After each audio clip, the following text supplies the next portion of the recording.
Hey guys, how's everybody doing? Hope you guys are well. Just want to start by, really giving my thoughts, prayers, and condolences with Scott Foreman and Tom 3. Obviously, all of us know how much we loved Tom 3 and his presence to so many friends and family. Obviously, Scott and the Highland 100 did a great job of giving him a great life. So our thoughts and prayers are with the entire family right now. And again, I know that Tom is watching all over his Tiger fam, and we're thinking about him. And again, our thoughts and prayers are with Scott and his family during this time. We had a pretty solid modified practice out there today. We're not at full strength, but we were able to get back out on the field. It's been quite a hiatus, and I think our guys that are healthy and well were able to get out there and get some stuff done and just be able to kind of be back around each other, do football things, and clear our mind. But it was a good, productive day out there on the field.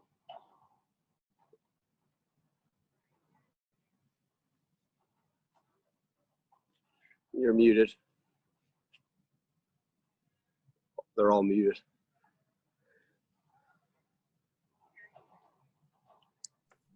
How you doing, Coach? Good. How you doing, Terry? I know you say you have a modified practice. When do you expect to be back to normal practice and normal operations going from here forward?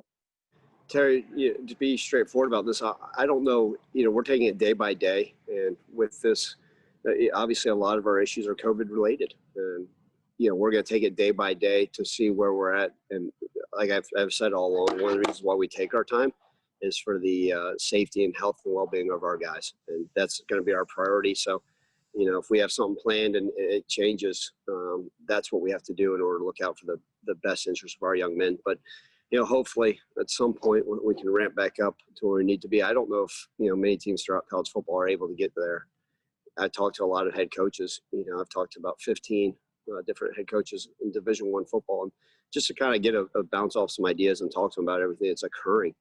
It's interesting. So many of them said, hey, we had our big COVID outbreaks this summer. It just wasn't brought to the media's attention, right? Or we've been fortunate so far, but we feel like a spike's coming. But I've talked to numerous college head coaches that have said, that a lot of their outbreaks occurred right when they got their guys back, and their numbers were very high, and that it just took them time to get back to where they are. Some of them have played games, and others, just like us, have had cancellations.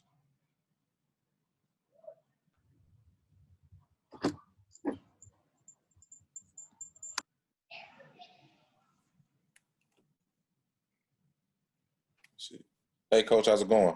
Good, Stephen. How you doing? Hey, I'm doing all right. So I guess just for me, what's the difference between a modified practice and kind of, I guess, what it typically looks like for you guys? Yeah, good question. So what we've done is we've kind of normally we go out there and bang around for over 2+ hours, but today it was kind of we did some walkthrough type things. We did some different, but we clearly weren't out there the whole time. It was just more of a teach tempo on certain things. So it wasn't a full dwell practice. If you look at how we do our normal period practice, about 25 periods today, we're out there roughly for about 14 periods. So we're getting some guys back, and we're going to be their health and safety of even the guys that have returned, whether it be contact tracing, right? You think about these guys that are gone for really 15 days, and that's a long time to be away from a practice field. And so you got to ease them back in with what we're doing, and then you get guys. We have had guys that have returned back that were COVID positive that have recovered and feel well, but we also we have a progression of working them back into it as well. So just being smart with how we do it. But today, when I say modified, it's just not as many practice periods, not as long, and more of a walkthrough tempo in certain aspects of it. Hey, Coach. Two-parter. First is obviously there's been conflicting reports on how many cases are within the football program. Would you mind sharing exactly, how many so we can get it right? And then also how many days passed without any football activity going on? So Cassie, a lot of this has been dealt with, and as a university policy, and I know people would like us to share individual numbers per sport and per individual, but what we're doing as a university and athletic department is we've been working in conjunction with Shelby County Health Department. And as you guys saw, a lot of that was communicated last week on the numbers. And I get that there were some for lack of a better term, maybe miscommunication on the exact number. And then it was reclarified that, the number that was reported was 42 in the entire athletic department, or I believe it was. I think that was the final number that came out to fruition that it was. We did not have 42 in our football program. But again, we're going to work in conjunction with them in our athletic department so that maybe, if these things that were discussed as an athletic department as a whole, rather not by sport. And a lot of people are saying, well, why are you doing that? Well, let me give you an example. Say it's a basketball game in December and there's 5 positives on a basketball program or 1, and it takes out, 5 other people with contact tracing. Well, that completely changes the game plan for how that goes. And so I get that a lot of people want a lot of transparency with this stuff, and I understand that, but we're also protecting individuals. I know you say, well, we're not saying names and all that stuff, but I think just down the road, we're going to try to do this as a university and, not report the specific numbers per sport, but, maybe as an athletic department moving forward. And then you asked about the number of days. Obviously it's been quite a while. I think the last time we were out fully on the practice field may have been last Tuesday, if I'm correct. I don't want to tell you wrong, but that's my thought. People behind me are shaking their head. Yes, last Tuesday. So that's one of the reasons, to answer Stephen's question about why it was modified is just because that's a long time, even if you were 100% healthy, right? Like I said, we shut our building down for players and student athletes not to come in. So, you may have seen some of these guys walking their dogs at a rapid pace on the streets that may have been perfectly healthy. Hey, Coach, can you hear me? Yeah, Clayton, I got you. Just looking ahead to your next game, I guess I don't know if you can measure it from today, but do you have a level of confidence that it will or will not be played at this time? And then also, obviously it's a travel game for you. So is there kind of a deadline that you're putting on whether or not, a go or not go? Yeah, Clayton, it is a concern, right? I don't want to ever put our players, whoever we have, how many we have in danger, because even if you said, okay, hey, you're going out there with, a quarter of your roster missing, whatever it may be, is that fair to your current players? Does that even put them in danger, right? They always talk about risk of injury, or you get guys that may not come back from contact tracing, right, until later in the week. Well, if you get, say you get 8 guys back from contact tracing and you expect them to play and they don't come back till middle of next week, is that safe for them? And so I'm in constant communication with Laird Beach, our athletic director, and obviously he talks to President Rudd. So we talk about things sometimes on an hourly basis, just where we are and what we need to do. I give a lot of credit to Daryl Turner, our athletic training staff, our team doctors, a lot of communication on this stuff, Clayton, just to make sure that we're doing things that are right. I don't know if there's a steadfast hard date on that, right? We saw that Charlotte canceled their game, right, 2 days on a Thursday. And then obviously everybody saw what happened with Baylor, right, with their offensive line that was supposed to play Houston, our previous opponent. It's interesting, Clayton. I talked to, our coaches about this, this past week is now Houston, especially with their most recent deal, right? They're originally supposed to start the season with Washington State. Then they were supposed to play Rice. Then they're supposed to play us. Then they're supposed to play Baylor. So now they're on their 5th opening game opponent. And that's the reality of college football. And I think and I appreciate the staffs and the coaches throughout the country that are trying to do everything they can to keep their guys safe. And so long-winded answer to your question is, we'll make that decision when it comes time.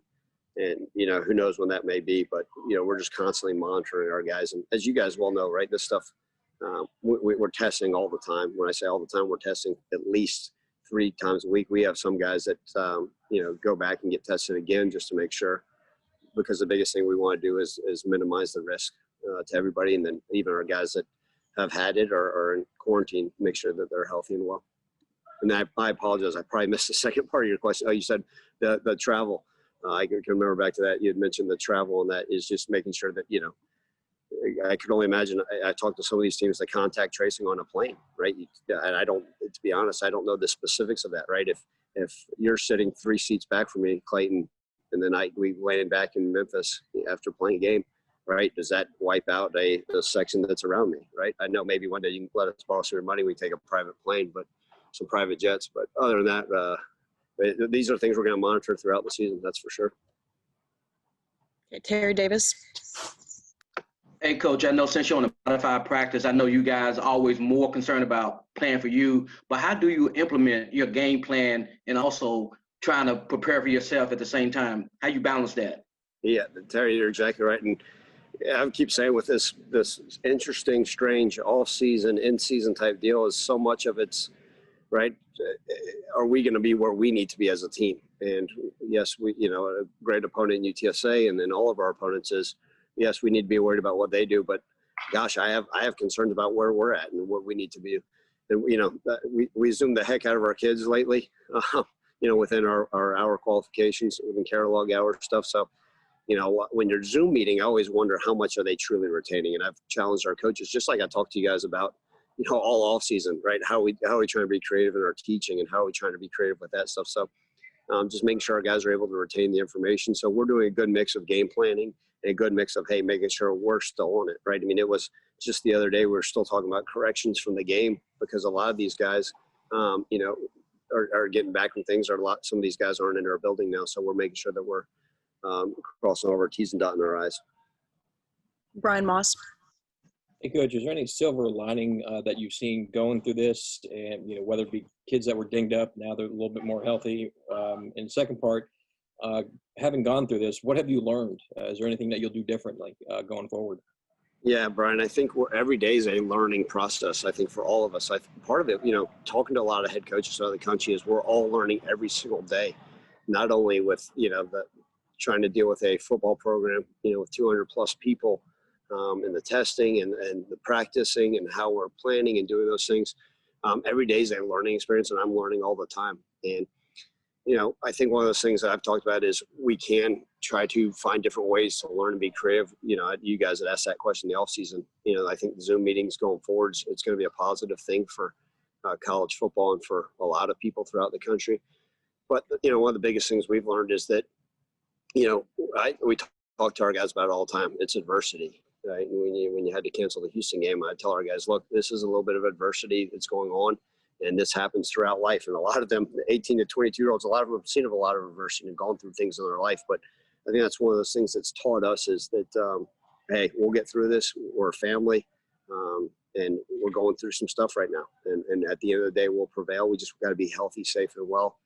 And then one of the things I've learned is, Brian, I got to have patience and the understanding that every day, whatever time it is that I decide to get up, and sometimes I get up by, a call or text, whatever hour in the morning, it's something, things are going to occur. And this year more so than ever. And we just got to be able to adjust on the fly. And I've certainly got enough practice plans to last me a lifetime, with as many as I've ripped away and thrown away and changed scheduling and all that stuff. But the biggest thing is just going with the flow, and making sure our guys, I always say this, I give a lot of credit to our student athletes. They are a lot more calm, cool, and collected about adjusting and having an understanding of, hey, this is part of what's occurring in college football, right? They're on social media sometimes more than us coaches. Us coaches panic. Oh my gosh, I got to do this. I got to change this. Wait, you're taking out 2 periods of practice. How am I ever going to get this drill done? And we panic probably more than the players do. So it's given me hope in our team that they understand that this is going to be a lot of bumps in the road this season. But if we just keep again, I go back to our focus, we'll be okay at the end of the day. Stephen Johnson. So, Coach, with you guys taking it day by day, have you guys started looking at Texas San Antonio, or is it just kind of like you said, you're just trying to make sure you guys can get these practices in? Yeah, absolutely. So even, I think last Tuesday's practice was Texas San Antonio based. We implemented as much of the game plan as we could over Zoom, right? And with our guys not being in. So it's interesting. You're trying to implement a third down blitz package via Zoom and talk about the different things they're going to do. And we actually encourage our guys, hey, here's the TV copy. Here's when they're playing. Make sure you're watching that stuff. We're doing our best of our ability. And I think sometimes early on in the season, especially with the new staff, it goes kind of back to Terry's question, is how much are we based on what they're doing and what we have to do? And I feel like with us having only played one game, we still got to get good at what we need to do and adjust, because we see teams, and it's happened to us every year, right? They'll come out in a 3-down front, and then game day they're in a 4-down front, and we're like, oh crap, we didn't prepare for that enough, right? Or they'll do different things, or there'll be a 12 personnel team with 2 tight ends, and all of a sudden they line up and they're in a empty set the whole time with all wide receivers. So again, so much is going to come back to us making sure we're on, with our on point with what we need to do. But yeah, they got a heck of a team. Like I said the other day, they've new coaching staff. They play hard. Big win for them in double overtime last weekend. And I know they're geared up and ready to go. And, I've never been down to the Alamo Dome, so it'll be a great, unique atmosphere.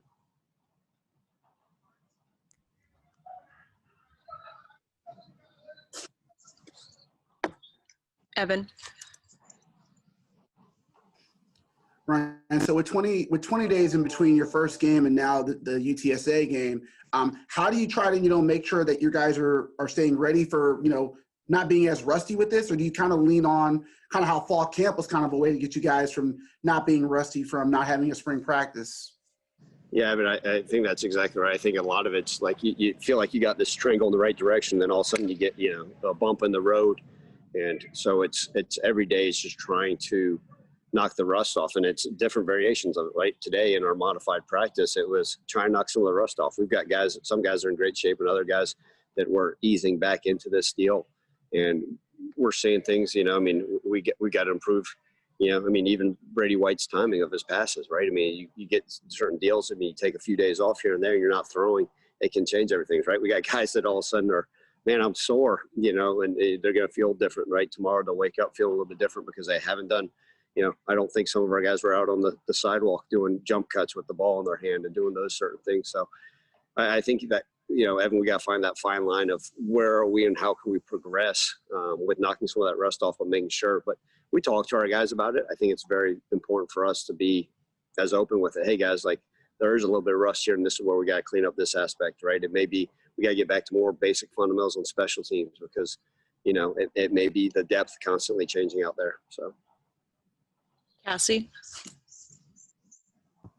Unrelated to your program a little bit, but with all the Shelby County School players who aren't having a season right now and are worried about recruiting, how to get noticed with no game to put on tape, what's your advice to them, and what's the best way to be recognized to play at the collegiate level? To make sure I don't violate any recruiting violations or any NCAA mandate, but for them, one, I reached out to a lot of the local high school coaches. I don't want to say all of them because I didn't, but a lot of them just to give them my thoughts and feelings. I know it's a hard time, but again, I'm going to support the Shelby County Schools, health department, what they feel is best interest in the health and safety of our the high school student athletes. But with that being said, they got to keep a positive disposition. I know there's, guys doing different videos, training videos, putting that stuff on social media, sending different stuff.